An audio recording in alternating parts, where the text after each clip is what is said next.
Hey, so in my last video called Come Up Higher, we talked about the sanctification process, the process of dealing with sin. And we talked about, it's basically the baptism of the Holy Spirit. And he walks us through this process of dealing with sin. And when I finished the video, the Lord immediately reminded me of something I had just read in Ezra. So when they are in Ezra, they're rebuilding the temple of God. So the temple of God is where they meet God. They have intimacy with God in this temple. And so we're talking about establishing intimacy, okay, with God.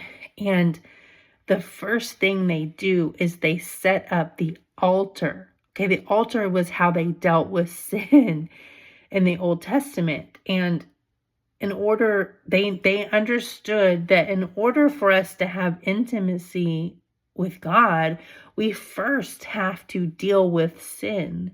Okay, and so before they even laid the foundation, this is the first thing that they did. And when we talk about Elijah, he does a really good example of,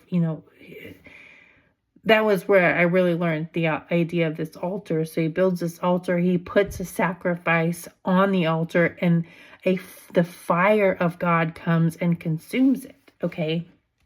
Well, our sin, okay, I discussed in my video, I was dealing with anger. Okay. So I placed my sin of my being overcome with anger. Now, anger is not a sin. Okay.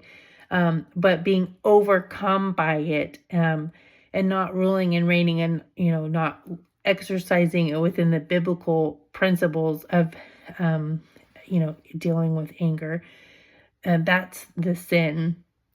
And so I was placing it on the altar. Okay. It was my sin sacrifice, and it was the Holy Spirit that would come and remove it. I would cry out and ask him to remove it from me.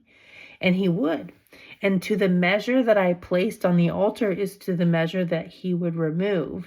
And every time this came about, again, I would just offer this up. And, like I said in my first video, it was a process. It wasn't done overnight, and I'm still going through that process.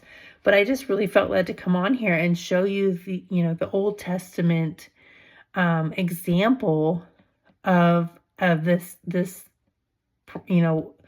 dealing with sin with the altar, to show you that it's not through our own strength, to give another example to you that it's not in our own strength that we do these things. It's in this, Jesus is our strength, and that's how we do these things. So I hope that this blesses you, and I'll see you next time.